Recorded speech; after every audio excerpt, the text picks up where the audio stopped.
para mí es un honor presentar a una distinguida colega, egresada de la escuela donde me formé, el Hospital Salvador Begotier. La doctora Ismenia Díez es la actual presidenta del Consejo de Enfermedad Cardiovascular en la Mujer. Estudió en la Universidad Autónoma de Santo Domingo, hizo un diplomado en gestión hospitalaria en INTEC, egresada de Medicina Interna y Cardiología del Hospital Salvador Begotier. Hizo un entrenamiento en terapia postquirúrgica cardiovascular en el Hospital Ignacio Chávez, que por ahí también estuvimos, y hizo la especialidad de ecocardiografía en el Hospital Salvador Begotier. Actualmente pertenece al staff de Medicina Cardiovascular Asociado y también al Centro Policlínico Nacional. Bienvenida, Ismenia. Gracias, Claudia, por tu presentación.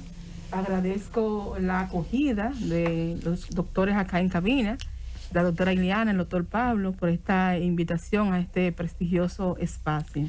Gracias, Ismenia. Para mí es un placer. Bueno, por lo que yo veo, hemos estado ahorita en México, o sea, somos el cerebro mexicano.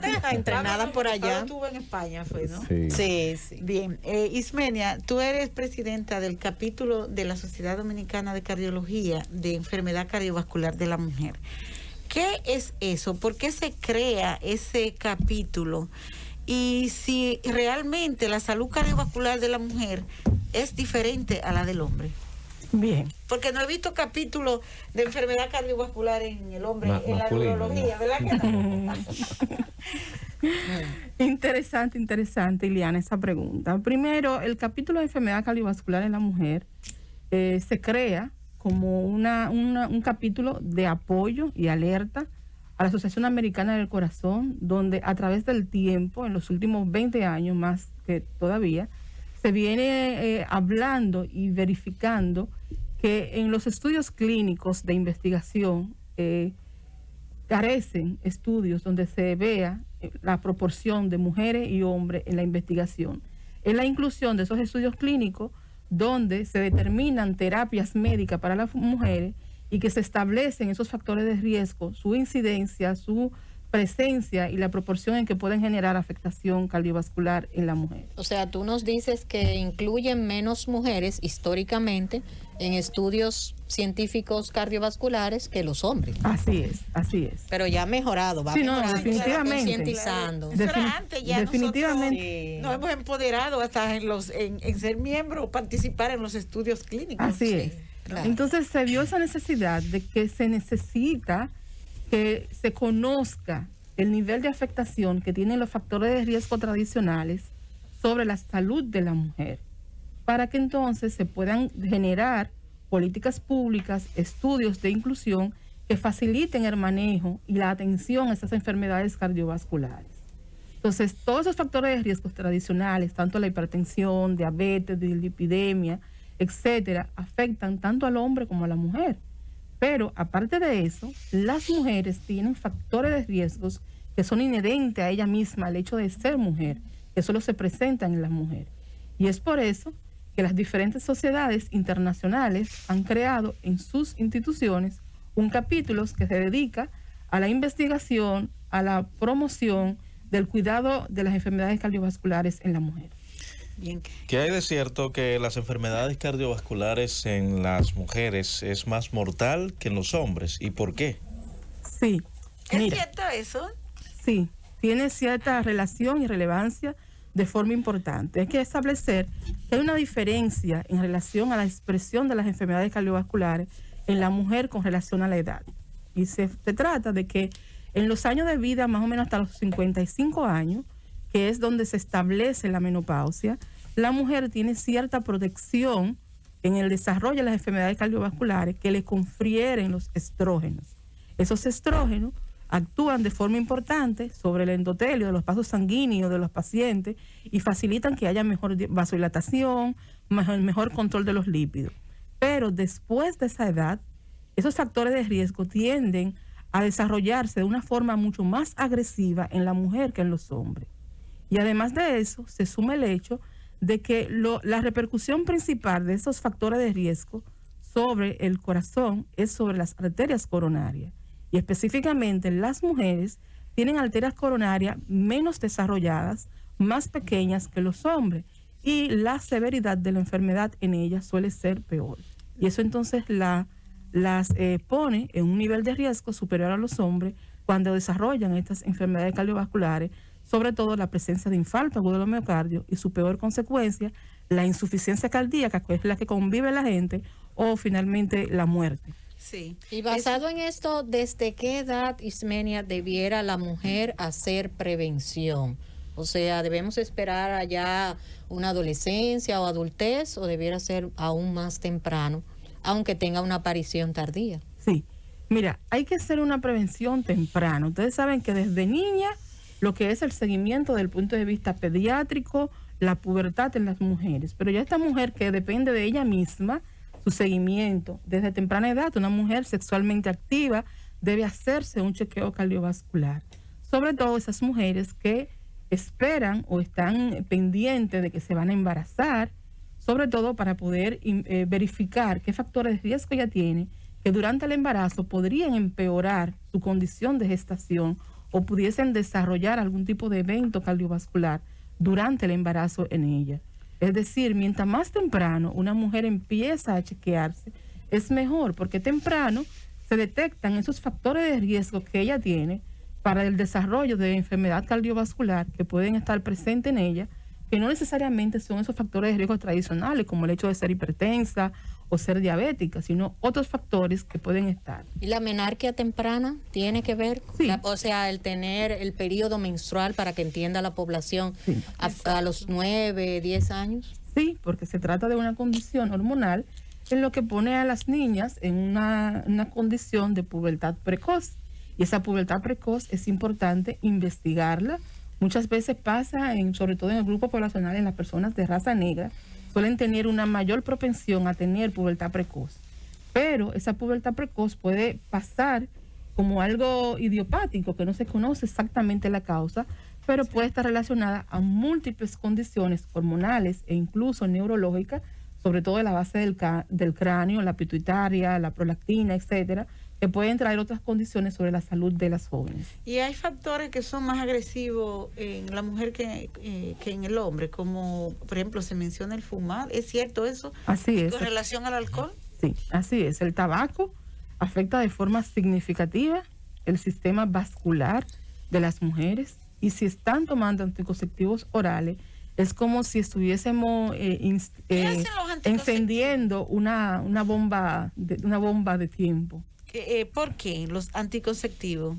Sí, mire, los anticonceptivos orales constituyen de cierta forma un factor de riesgo en la mujer, en el sentido de que debe tenerse especial control del uso de ellos en las mujeres que tienen condiciones previas cardiovasculares, como es el caso de las mujeres que son hipertensas, Cierto. las mujeres que tienen datos de insuficiencia vascular periférica, dígase las personas que dicen que tienen problemas de la circulación, de las varices, o que han tenido trombosis venosa en sus extremidades. Sí. También es importante, no solamente en esa condición, sino en esas personas que tienen enfermedades del tejido conectivo, lupus, déficit de proteína C, déficit de proteína S, que son estado procoagulante, que las pacientes lo saben, que tienen alguna enfermedad autoinmunitaria o algún tipo de factor que altera su coagulación. Entonces, en esas mujeres debe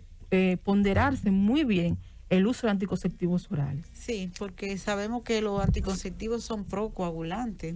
Claro. ¿No? Entonces, imagínense ustedes, una mujer que tiene quizás, si es hipertensa, eso te dice que ya hay disfunción endotelial en esa paciente. Sí. Entonces tú le estás agregando otra condición para que la paciente haga un evento, que generalmente esos eventos embólicos en pacientes jóvenes son mortales. Así. Doctora, una preguntita. ¿Mueren más mujeres por causa de enfermedades cardiovasculares que por cáncer de mama?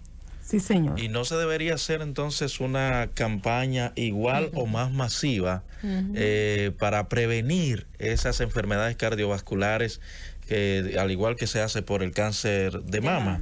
Sí. Si mueren más mujeres por enfermedades cardiovasculares. Tengo entendido que 1 de cada 3 mujeres fallece por enfermedades cardiovasculares. Ay, pero tú estás aprendiendo mucho. Sí, ya se lo sabe. Oye. Muy bien, muy bien. Súper, súper. Pero el hecho es de que los médicos quizás también descuidan esa partecita con las mujeres. Sí, fíjate, es sumamente importante eso que te acabas de preguntar. Incluso te lo agradezco. Porque pasa que, por ejemplo, nos preocupamos mucho por el cáncer, porque es una enfermedad catastrófica. Pero las enfermedades cardiovasculares también lo son. Cuando tú tienes un paciente que hace un infarto o tiene una insuficiencia cardíaca, es una enfermedad catastrófica que termina necesitando un manejo de alto costo. Y sí, mueren más mujeres por enfermedades cardiovasculares que por el cáncer. Las estadísticas están ahí. Y es por eso que ves que nos enfocamos siempre, más que nada en el mes de febrero, el estar pregonando de forma significativa e importante las diferentes sociedades, esa llamada de alerta tan importante de que se creen programas donde se pueda educar a la mujer, a la población en general, a los médicos de atención primaria, internistas, a todos los niveles, de que se puedan identificar tempranamente esos factores de riesgo en la mujer. Pero quiero puntualizar algo. Con esto, el público que nos escucha, no queremos decir que la mujer debe de postergar la evaluación ginecológica, sus mamas y la detección temprana, ¿eh? Aquí estamos diciendo que a la par que la mujer va al ginecólogo a evaluar sus mamas, su aparato reproductor y ver que todo está bien, que no hay nada maligno, debe de igualmente acudir a una consulta cardiovascular, detectar a tiempo los factores de riesgo, trabajarlos y evitar eventos o enfermedades cardiovasculares. Muy bien. Vamos a darle participación al público para que también externe sus inquietudes a través del 809-732-0101, 809-200-0101 y al 855-221-0101. La doctora puede ir respondiendo inmediatamente. Buenos días. Adelante. Yo quiero saber si lo que tenemos problemas renales con VIH, ¿pueden ponerse la vacuna? Bueno, una preguntita acerca de lo que ustedes planteaban en principio de la vacuna. Las personas con problemas renales y también con el VIH, si pueden acudir a ponerse sus vacunas. Fue lo que preguntó. Hasta ahora no hay ninguna contraindicación, pero deben de consultarlo con su infectólogo que le está dando seguimiento del HIV y con su nefrólogo también, porque a veces, como son pacientes renales que se dializan y usan anticoagulantes para las diálisis, lo correcto es que consulte con sus médicos de cabecera. Pero hasta ahora yo no he visto ninguna de las guías que dice que están contraindicados, ¿no? Pero como dice Claudia, los pacientes renales tienen sangrado fácil, sobre todo si tienen la urea alta. Sí, pero es importante decir en ese sentido que se ha demostrado, o sea, con relación al sangrado, lo primero que en el músculo deltoide, o sea, no hay ningún tipo de vaso. Claro. Donde se pone la vacuna, en el brazo, no hay una arteria que pueda sangrar. Y como dijo la doctora, o sea, dejarlo presionado un momentito y ya. Ahora, si hay alguna contraindicación ya desde el punto de vista sistémico, ya entonces debería decírselo su médico de cabecera. Sí. Claro. Muy bien. Buenos días, receta médica. Buenos días. Adelante. Baja un poquitito el volumen de su radio, por favor. Fíjese, yo me puse la vacuna ayer, yo tengo 86 años y no he sentido nada anormal. Wow. Qué bueno. Excelente. Felicitamos. Un buen Gracias ejemplo por el testimonio. De diabetes, presión alta, de la vista, pero estoy como si no me lo hubiera puesto. Excelente testimonio. Y habla como una de 15. Y excelente eso que esa señora haya llamado, porque es bueno decir a la población que lamentablemente, de manera muy lamentable, hay colegas médicos que están mal informando a la población. Eso es bueno decirlo. O sea, hay que vacunarse. Esos colegas, si se pueden llamar así, que están en contra de la vacuna, es bueno que no le hagan caso a esa parte. O sea, la vacuna hay que ponérsela porque protege contra el virus. Claro. Así es. Muy buen ejemplo esa señora, 86 años. Esta pregunta la hace un oyente. ¿Qué diferencias hormonales hay entre el corazón de la mujer y el del hombre? Y de los dos sexos, ¿en cuál es más frecuente el derrame cerebral? Es lo que pregunta un oyente. Y el infarto del corazón. Ok. Bien, en relación desde el punto de vista hormonal, hablamos en la mujer la protección de los estrógenos, ya que no es la misma la protección que confieren los estrógenos en la mujer que los niveles de testosterona que pueda tener el hombre. Y en ese sentido, la mujer tiene una ventana, si se pudiese decir, desde el punto de vista hormonal, en donde esos estrógenos la protegen de la evolución de la enfermedad cardiovascular, que se pierde durante la menopausia. ¿Quiénes tienen más eventos cerebrovasculares? Bueno, inicialmente tienen más eventos cerebrovasculares los hombres, porque esos factores de riesgo se presentan y se desarrollan enfermedad en ellos a partir de los 45 años. Un hombre con 45 años ya es una persona que tiene factor de riesgo cardiovascular. Si a eso le sumamos que es hipertenso, diabético, dislipidémico, fumador, entre otras condiciones, pues mayor es el riesgo en el hombre.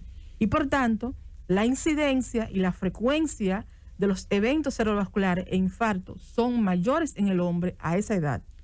Pero cuando la mujer sobrepasa los 55 años, pues esos riesgos y la presentación de los eventos cardiovasculares se igualan e incluso se superan en la mujer. Sí. Y es importante decir, doctora, que a partir de esa edad también, de los 45 a los hombres, entre los 45 y los 50 años de edad, inician los cambios hormonales en el hombre. O sea, lo que vamos a decir equipararía a lo que es la menopausia o lo que llamemos andropausia o lo que es la disminución de la producción hormonal, que muchas veces probablemente no es diagnosticada en los análisis, pero que sí se producen cambios en lo que es la actitud, el deseo del hombre, y en esos casos pues es importante que busquen ayuda. ¿Qué el nombre dominicano está incluido ahí en que se le ve el deseo? Es bueno aclarar también que aunque sea la aparición a esas edades, siempre es bueno recordar que estamos teniendo pacientes jóvenes de 20, 30 años con hipertensión y así también de 30 y 40 con infarto. O sea, lo correcto es hacerse una evaluación cardiovascular temprana. Ya a los 20 usted saber colesterol, saber su glicemia, peso, su historia familiar y hacerse sus evaluaciones. Buenos días, receta médica. Sí, buena. Adelante. Bueno, yo estoy llamando, bueno, el programa está muy interesante. Quería hacer una pregunta. Adelante. Bueno, no una pregunta, un poco el tema de los hábitos, yo creo que tiene mucho que ver con lo que hablan de las enfermedades cardiovasculares.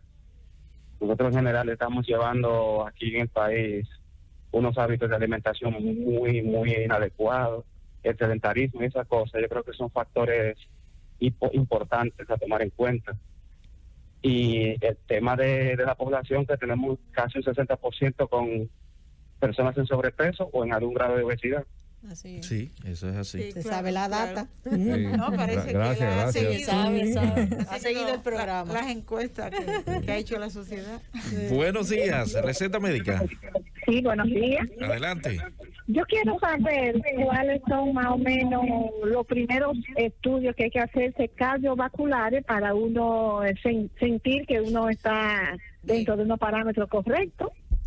Y Pensé que había terminado, doctora. Sí.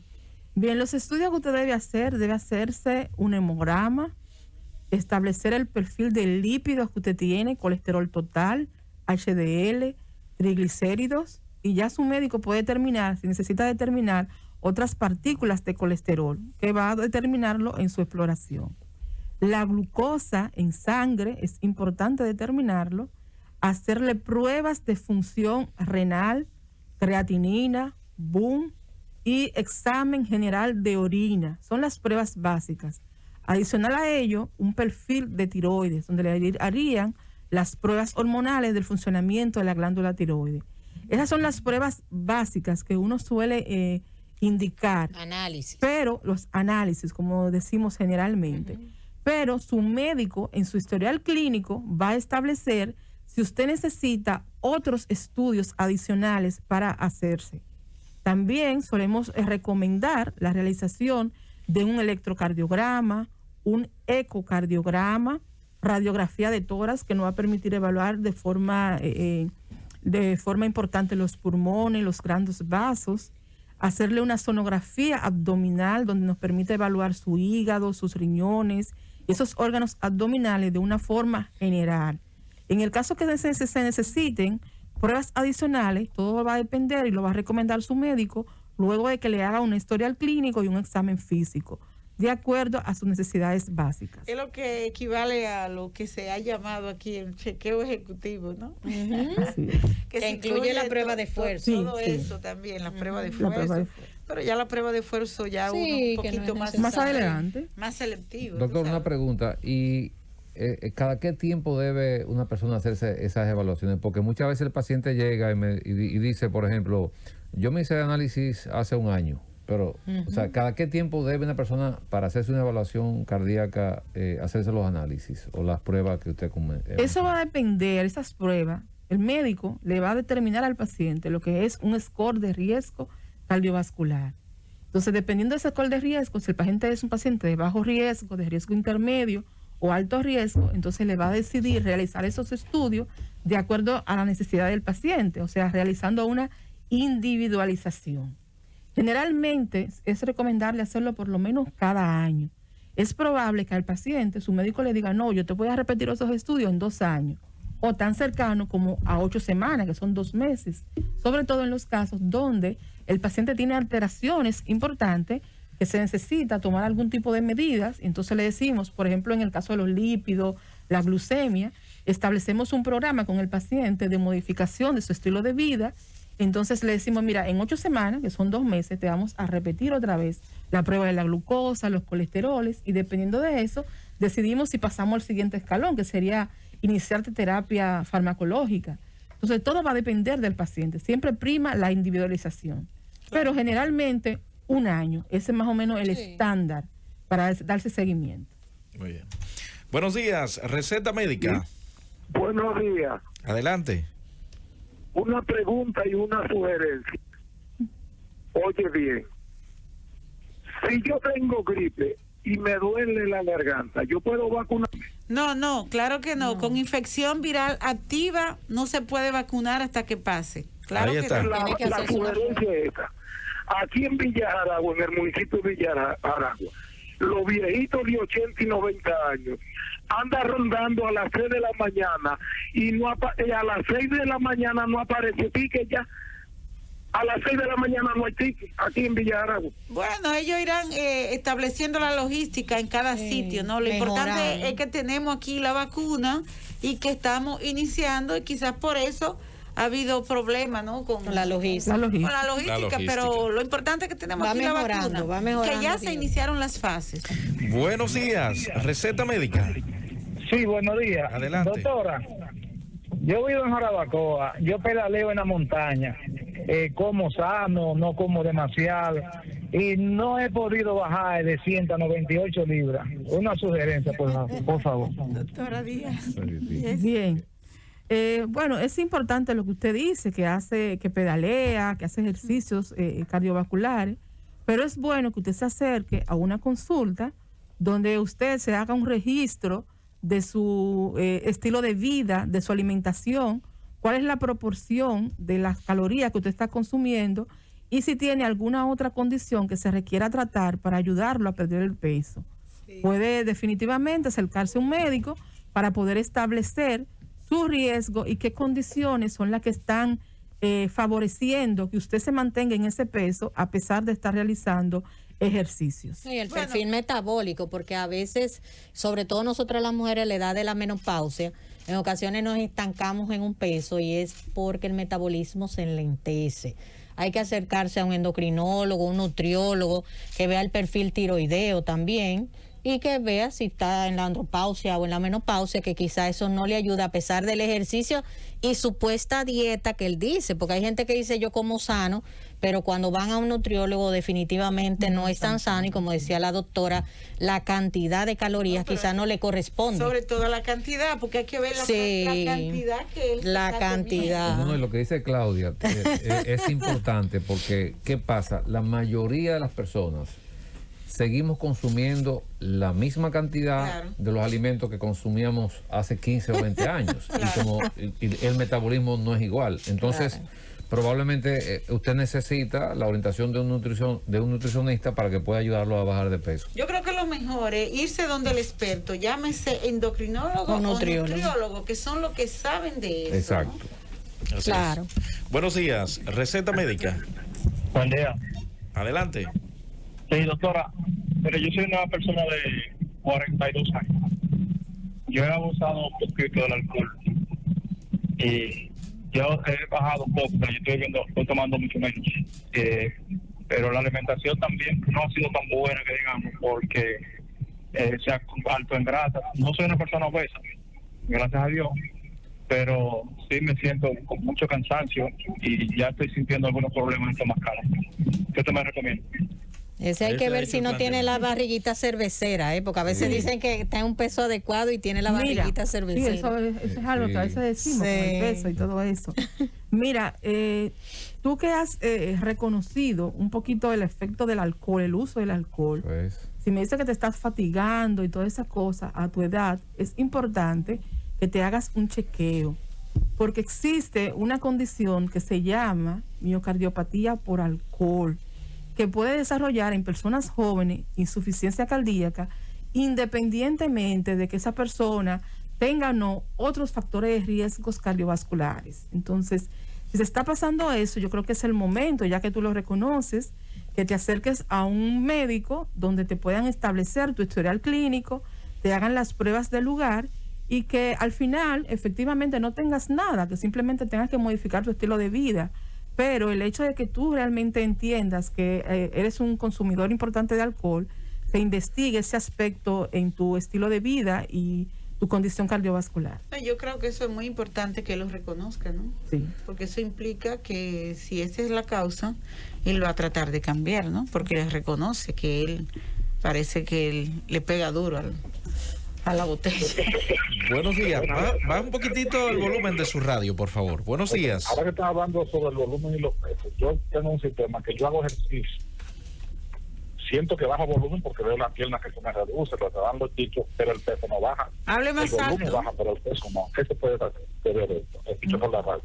Repita la pregunta. No Sube un poquito la voz y repita la pregunta, por favor.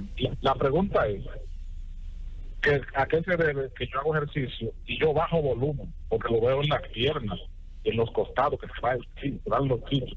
Pero cuando me peso sigo pesando igual. Baja medida, hasta los ojos se me van para atrás. Medida, ¿no? Sí, pero eso es normal. Y los brazos se me bajan, pero que el peso sigue igual.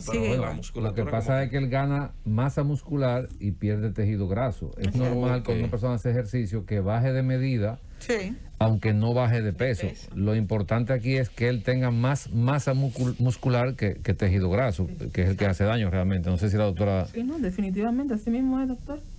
Es que la persona cuando hace ejercicio gana más masa muscular, fortalece más sus huesos y eso hace que tenga un peso, pero que ese peso, lo importante es que el mayor porcentaje de su peso no sea por grasa, sino por esa mayor músculo que él está desarrollando. No, fortaleza y el hueso también pesa más. Sí, señor. Porque se fortalece más.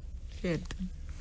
Buenos días. Baja un poquitito el volumen, por favor, de su radio. Buenos días. Receta médica. Aló, buen día. Adelante. Pregunta.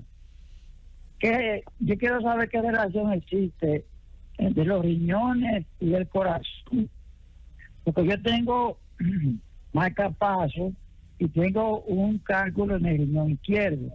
Entonces me da mucha fatiga. Me gustaría que me hablaran de eso, en la bomba. Adelante, doctora. Ismenia. Ok. Bien, mire, señor, el riñón y el corazón están íntimamente relacionados, son hermanos. Pero en el caso suyo, que tiene un cálculo en el riñón, o sea, pues hay que verificar qué otras condiciones asociadas usted puede tener. Porque un cálculo, nada más, si no está generando síntomas importantes, dolor y eso, no debería estarle generando fatiga. Pero si usted tiene fatiga y demás, hay que ver otras condiciones agregadas que puede estar produciéndose en su riñón que de forma indirecta pueda también estar afectando el funcionamiento de su corazón. Sí. No, y si, o sea, como habla de cálculo en el riñón, los cálculos en el riñón, si por ejemplo ese cálculo no está produciendo daño en el riñón, no le está produciendo dolor, no está produciendo infecciones de vías urinarias. Es un cálculo que puede observarse. Sí. De hecho, yo tengo pacientes que tienen 10, 15 años con un cálculo y no hay que hacer nada. Y con quistes. Entonces, exactamente, Claro. lo más probable es que el paciente tenga alguna condición que no tenga que ver absolutamente nada con el riñón en este caso. No, y él tiene un marcapaso. Sí, o sea, él tiene una hay que cardiopatía. ver Sí, exacto, qué habría que- cardiopatía tiene él. Si es un marcapaso simple, que no ha causado ningún tipo De hecho, es importante decir, porque para eso estamos aquí, que muchos cálculos de riñón, muchos quistes renales, no es necesario muchas veces operarlo. ¿Y por qué digo eso? Porque en una cirugía sometemos a un paciente a un riesgo.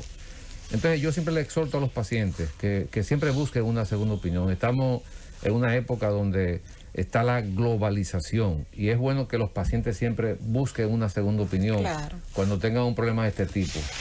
Así es. Importante. Bueno, nos vamos a una pausa. Regreso, continuamos conversando con la doctora Ismenia Díez acerca de las enfermedades cardiovasculares en la receta médica de la Z. Llévatelo, Cundo.